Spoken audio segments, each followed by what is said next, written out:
Hi students, welcome to online classes of Karan convent children's academy. अपनी बात चल रही थी केमिस्ट्री इन डेली लाइफ, जिसमें कुछ सॉल्ट या फिर कुछ ऐसे केमिकल्स के बारे में बात कर रहे थे हम जो डेली के रूटीन में काम में आते हैं। उनको थोड़े केमिस्ट्री के लेवल पे कैसे आप जान सकते हैं उसके बारे में चर्चा चल रही थी अपनी, जिसमें नेक्स्ट नाम आता है अपने पास वॉशिंग सोडा। इसको क्लीनिंग सोडा भी कहते हैं। क्या कहते हैं? क्लीनिंग सोडा भी इसको कहते हैं। अगर इसके फॉर्मूला की बात करें या इसके केमिकल नेम की बात करें तो इसका केमिकल नेम है Na2CO3.10H2O, सोडियम कार्बोनेट। यहाँ पर जो ये 10H2O हैं ये क्रिस्टलाइन वाटर हैं।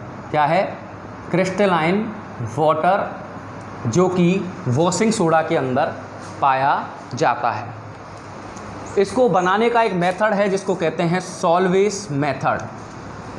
सॉल्वेस मेथड के द्वारा आप इसको बना सकते हैं। एक और मेथड है, इसमें क्या करेंगे आप, heat the baking soda.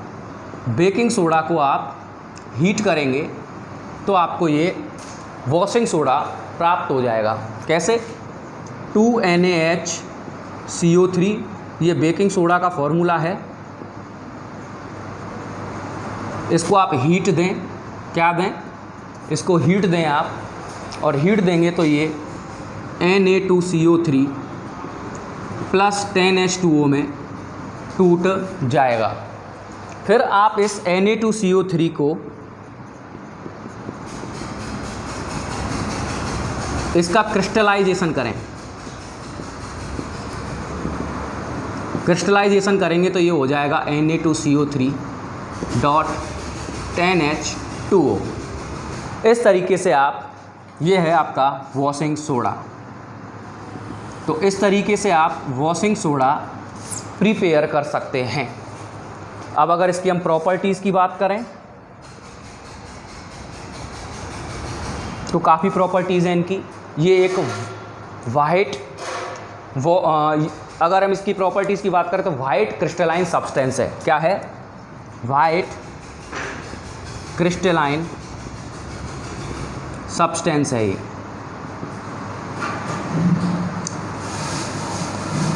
Second अगर बात करें तो इसका जो सॉल्यूशन है वाटर का, यानी कि ये वाटर सॉल्यूबल होता है, तो आप कह सकते हैं सॉल्यूबल इन वाटर। थर्ड अगर बात करें, हम यहीं लिख दें थर्ड अगर, तो it's solution in water is alkaline. Water solution is alkaline, यानी इसकी जो pH है वो 7 से ज़्यादा होगी। ये बेसिक नेचर का होगा, जिसको कहते हैं एल्केलाइन। नंबर 4 अगर इसकी कैरेक्टर्स की बात करें, ऑन हीटिंग, अगर आप इसको हीट करें तो इसके क्रिस्टल जो हैं वो लूज़ हो जाएंगे।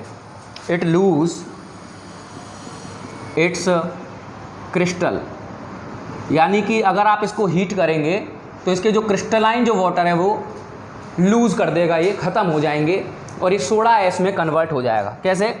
जैसे कि Na2CO3.10H2O है, आपने इसको हीट किया। क्या किया? हीट किया तो ये चेंज हो जाएगा Na2CO3 प्लस 10H2O। ये है सोडा एस। क्या है? सोडा एस में कन्वर्ट हो जाएगा गर्म करने पर। ये इनकी प्रॉपर्टीज़ थी। अब बात करते हैं इनके यूजेस की।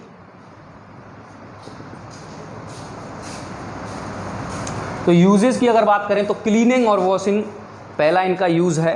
क्लीनिंग एंड वॉशिंग, कपड़े धोने में, सफाई वफाई में काम में आता है। सेकंड अगर हम बात करें तो ये caustic soda, baking soda, glass और सोप बनाने के काम में आता है। Glass, soap, borax, caustic soda, baking soda आदि ये बनाने के काम में आता है। और अगर बात करें एज डिटर्जेंट की भी इसका यूज़ होता है। एज ए डिटर्जेंट भी इसका यूज़ होता है। पेंट और टेक्सटाइल इंडस्ट्रीज़ में काम में आता है। पेंट और टेक्सटाइल इंडस्ट्री में काम में आता है, पेपर इंडस्ट्रीज़ में काम में आता है, और लेबोरेटरी रिएजेंट के रूप में भी इसको काम में लिया जा सकता है। लेबोरेटरी रिएजेंट के रूप में इसको काम में लिया जा सकता है। तो ये बात हुई आपकी वॉशिंग सोडा के बारे में। अब हम बात करते हैं 6 नंबर का अपना केमिकल, प्लास्टर ऑफ पेरिस।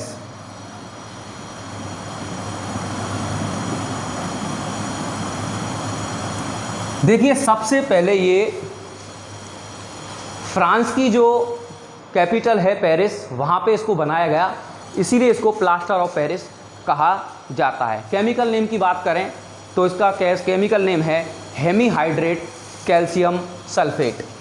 क्या है? Hemihydrate calcium sulphate. फॉर्मूला है CaSO4.12H2O, ये इसका फॉर्मूला है। हेमीहाइड्रेट कैल्शियम सल्फेट इसका नाम होगा। इसको POP भी कहा जाता है, प्लास्टर ऑफ पेरिस। POP भी इसको कहा जाता है। जिप्सम को हीट करके इसको आप प्राप्त कर सकते हैं। जिप्सम का फॉर्मूला होता है CaSO4.2H2O। इसको आप 273 केल्विन टेम्परेचर पे आप क्या करें, इसको गर्म करें, 393 केल्विन टेम्परेचर पे गर्म करें तो ये चेंज हो जाएगा, CaSO4.12H2O में कन्वर्ट हो जाएगा। इस तरीके से आप प्लास्टर ऑफ पेरिस बना सकते हैं। लेकिन अगर आप 393 से एक्स्ट्रा टेम्परेचर देंगे तो ये हाफ H2O भी नहीं आएगा, ये CaSO4 में कन्वर्ट हो जाएगा, जो कि बर्नट प्लास्टर का फॉर्मूला होता है। अगर इसकी प्रॉपर्टीज़ की बात करें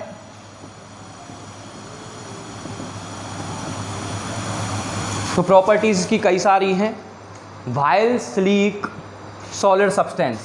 क्या है ये? वाइट, स्लीक यानी चिकना, सॉलिड यानी कठोर सब्सटेंस होता है। वाइट होता है, स्लीक होता है, सॉलिड सब्सटेंस होता है। इसमें को अगर आप वाटर मिक्स करें 15 से 20 मिनट के लिए, आप क्या करें 15 to 20 मिनट आप इसमें वाटर मिक्स कर दें तो ये कठोर या सॉलिड में सब्सटेंस में कन्वर्ट हो जाता है, जिप्सम में दोबारा कन्वर्ट हो जाता है।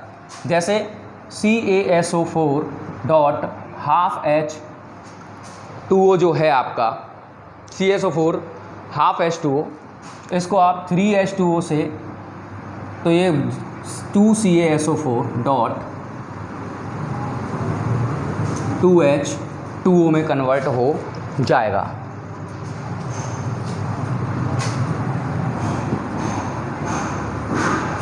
अगर आप इसको क्या करेंगे, वाटर के साथ रिएक्ट करवाएंगे तो ये दोबारा जिप्सम में कन्वर्ट हो जाएगा, और जिप्सम एक सॉलिड सब्सटेंस होता है। यही कारण है कि जब हड्डी टूट जाती है, कोई भी बोन क्रैक हो जाती है, तो इसको लगा देते हैं। लगाने के 15 मिनट बाद आप देखते हैं ये कठोर या टाइट हो जाता है, सॉलिड हो जाता है।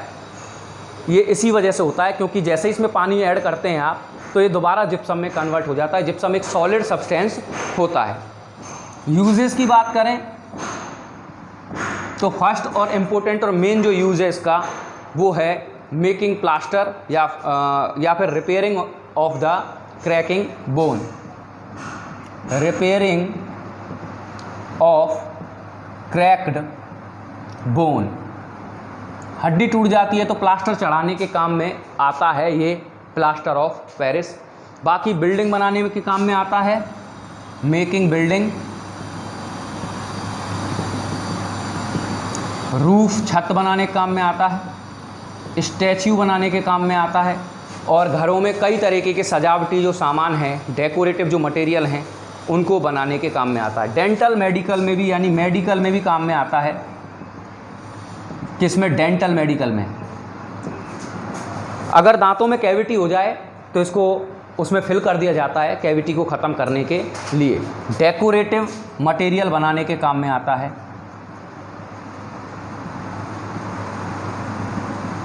डेकोरेटिव, कई तरीके के डेकोरेटिव मटेरियल बनाने के काम में आता है। और फायर एक्सटिंग्विशर के रूप में भी आप इसको यूज़ कर सकते हैं। फायर एक्सटिंग्विशर यानी अग्निशामक के रूप में भी इसको काम में लिया जा सकता है।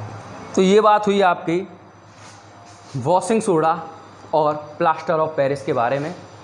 इनको पढ़ें आप। आई होप आपको टॉपिक समझ में आया होगा। 2 दिन का आपका चैप्टर रहेगा, उसके बाद ख़त्म हो जाएगा। आज के लिए इतना ही। Thank you very much.